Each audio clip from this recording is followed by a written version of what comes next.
Mişiremine pak bu kule. Ama raştamı. Sonra vegeme cenaze camardaki belekelere kaykıcı ben. Her ama. Her minde. Vışya. Sağ olasın. Sekeni zamata konzana. Levlant desta. Hep destane. Rede. Ya. He. Tuçsiriya. Tugus. Elbette. Bože nijajnja hodora na surata oli mehmedes. Nijajnja me honde gu wes vi verdestunu ki motay keşni bu. Venge bacı. Kam vesu, kam ne vesu.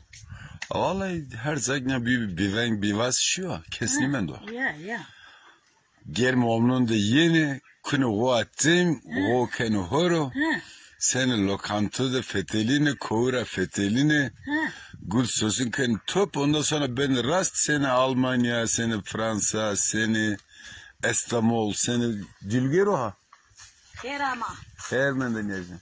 Sekena, çıtıra. Hoş geldin. Hoş bulduk. Kaç gündür yoksun? Aşkım hazırda bırak bir ta. Ne olursa. Aslında ben yine bizi bırak. Kim bırak? Bunları buradan al. Şunları dök oranın içine. Sen hoş geldin. Hoş bulduk. Nasılsın baba? Bu işi asma tüsülese gelin. Bu işi yatı vesle hep bağlısına ne karı. Gene hazinede bir şeyler var. Biraz da kuru yemiş getirek. Tüv.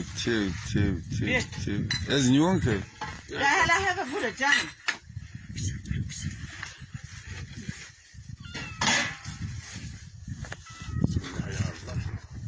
Bir tak şöyle. Yakla. Yok ben buraya yapacağım. Hayır.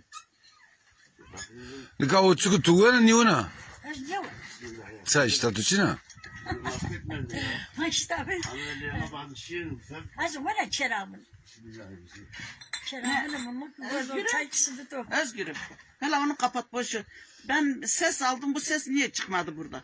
Bir bak. Gel buraya bir bak.